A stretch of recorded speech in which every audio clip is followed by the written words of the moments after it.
আপনি কখনো কাউকে পর্বতে আরোহণ করতে দেখেছেন?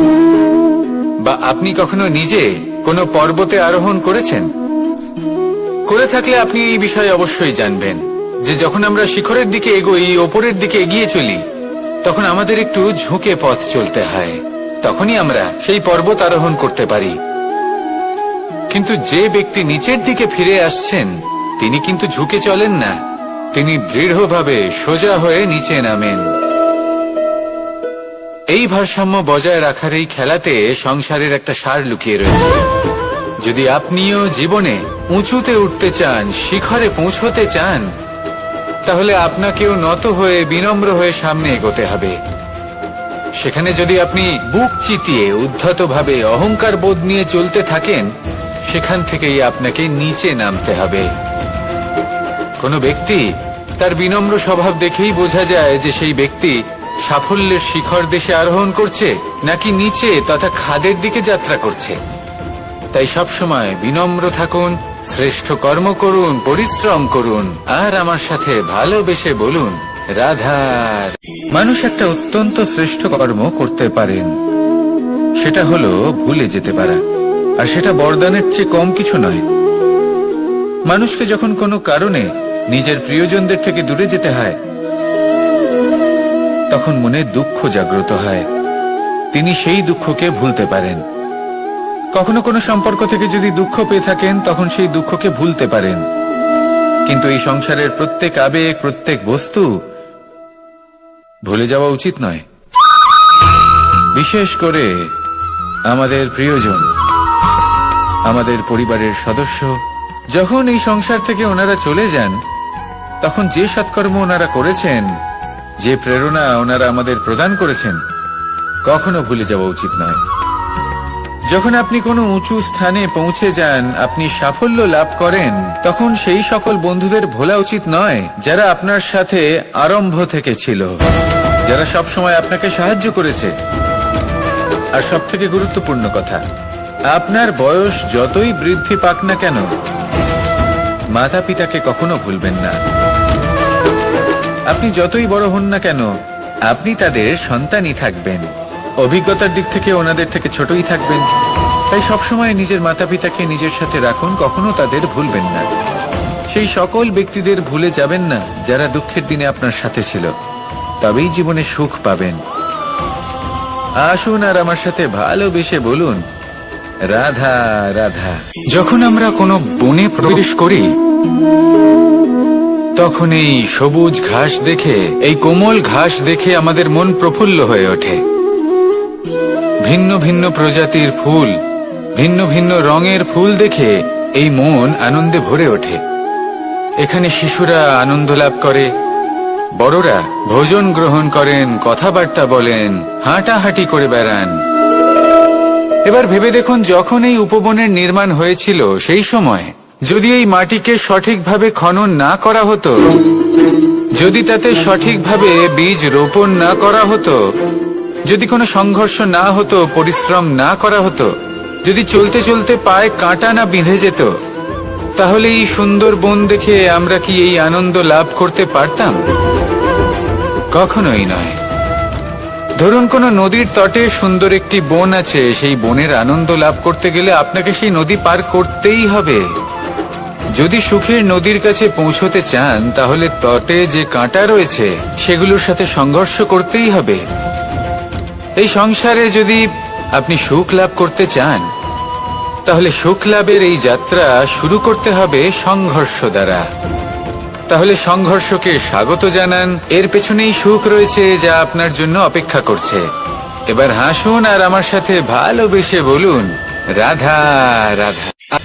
কখনো কখনো আমরা শুভ উদ্দেশ্য নিয়ে কারোর মঙ্গল কামনা করি, তার জন্য কোনো ভালো কর্ম করি, এবং সেই ব্যক্তি আমাদের বন্ধুত্ব নিয়েই, আমাদের সম্পর্ক নিয়ে, আমাদের সততা নিয়ে প্রশ্ন করতে থাকে, আমাদের সন্দেহ করে। তখন আমাদের দুঃখ হয়, কিন্তু এটা হওয়া উচিত নয়।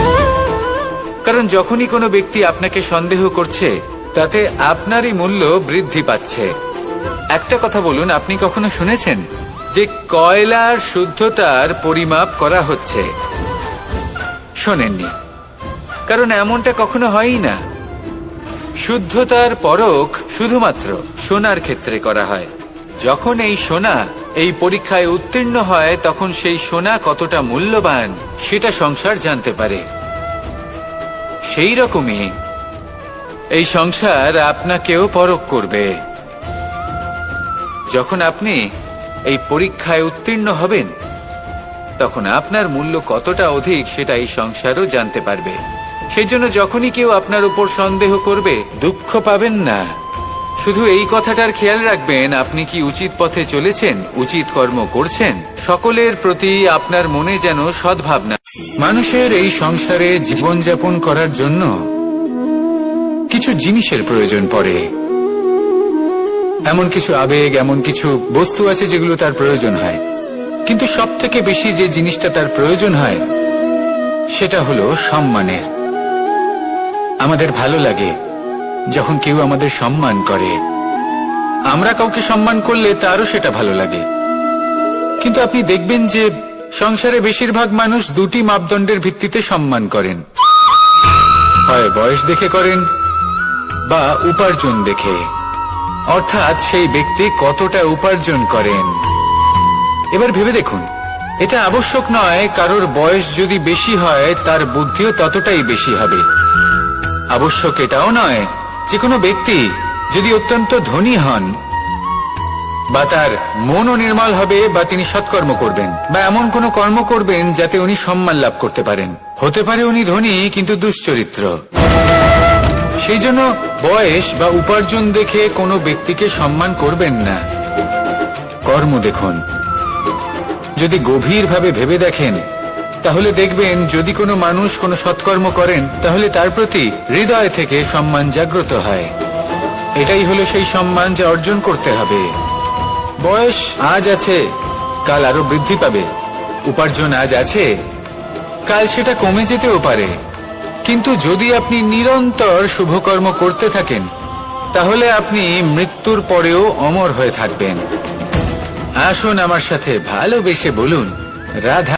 মানুষের জীবনে স্বচ্ছতার একটা আলাদা গুরুত্ব আছে। যদি আপনি নিজেকে স্বচ্ছ রাখেন তাহলে আপনার নিজেরও ভালো লাগবে, সামনের ব্যক্তিরও ভালো লাগবে, একটা অন্যরকম প্রভাব পড়বে।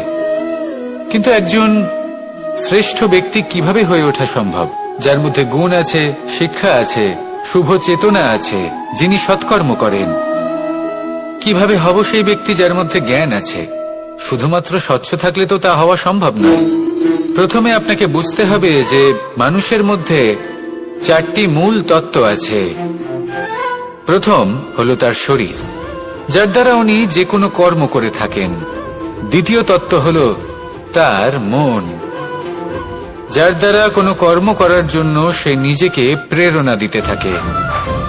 তৃতীয় তত্ত্ব হলো বুদ্ধি, যে কর্ম আমরা করতে চাই, যে লক্ষ্যে আমরা পৌঁছতে চাই, সেটা আমরা কিভাবে কোন পথে করব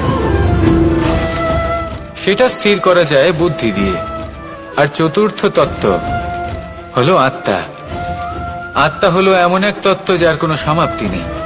আত্মা হলো অজয়। কিন্তু এরও শুদ্ধিকরণের প্রয়োজন হয়। এই চারটি তত্ত্বের শুদ্ধিকরণ করতে থাকুন, এতে নির্মল রাখুন, শুদ্ধ রাখুন। এবং এটা কিভাবে হবে? শুভ চেতনা দ্বারা, জ্ঞানের দ্বারা, এবং সব থেকে বেশি গুরুত্বপূর্ণ প্রেমের দ্বারা। আসুন আমার সাথে ভালোবেসে বলুন রাধা। মানুষের জীবনে উন্নতি লাভ করার জন্য তিনটি স্তম্ভের প্রয়োজন হয়। প্রথম স্তম্ভ শিক্ষা। এই শিক্ষা আমাদের জ্ঞান প্রদান করে। দ্বিতীয় স্তম্ভ ব্যবসা, যার দ্বারা আমরা ধন উপার্জন করি। তৃতীয় স্তম্ভ হলো আমাদের ঈশ্বর, আমাদের ইষ্ট। এনার সাথে যদি আমরা জুড়ে থাকতে পারি তাহলে এমন একটা মানসিক বল আপনি লাভ করবেন যেটা এই সংসারে আর কোথাও পাওয়া সম্ভব নয়। কিন্তু মানুষ অনেক সময় জীবনে এই তিনটি স্তম্ভ লাভ করা সত্ত্বেও সামনে অগ্রসর হতে পারেন না। তখনও জীবনে কঠিন পরিস্থিতি আসতেই থাকে। এমনটা ঠিক কেন হয়? কারণ সে জীবনে এই তিনটি স্তম্ভ লাভ করে নেয়, জীবনে প্রয়োগও করে, কিন্তু তার ভিতের কথা সে ভুলেই যায়। যেমন প্রথম স্তম্ভ অর্থাৎ শিক্ষা, এই শিক্ষার আধার হলো শুভ চেতনা। যদি অন্তরে শুভ চেতনা না থাকে তাহলে এই শিক্ষার কোনো গুরুত্ব থাকে না। দ্বিতীয় স্তম্ভ, ব্যবসা। পরিশ্রম করে উপার্জন করতে হবে, এই কথাটা আমরা সবাই জানি এবং সবাই চেষ্টাও করি। কিন্তু ব্যবসা করতে করতে আমরা এটা ভুলে যাই আমাদের ব্যবহার কেমন হয়ে পড়েছে। এই ব্যবহার যদি শুভ হয়, এই সংসারের একটা নিয়ম আছে, বা বলতে পারেন লোকে তাই বলে, যে শক্তিশালী হয় সে শক্তিহীনকে নত করে দেয়। এমনটাই হয়, তাই না? আবশ্যক নয়, কখনো কখনো এমনও হয় একজন অসমর্থ ব্যক্তি সমর্থ ব্যক্তিকে নত করে দেন। এটা সম্ভব, এও হতে পারে। আর এটা তখন হতে পারে যখন তার মধ্যে ভালোবাসার শক্তি থাকে। ভালোবাসার শক্তি এই সংসারে সবথেকে বড় শক্তি হয়। এই ভালোবাসার শক্তি দ্বারাই নির্ধন সুদামা আমাকে দিয়ে নিজের পা ধুইয়ে নিল, কিছু না বলেই, কিছু না চেয়েই। এই কর্মের আধার ছিল শুধুমাত্র ভালোবাসা। খুব শক্তিশালী হয়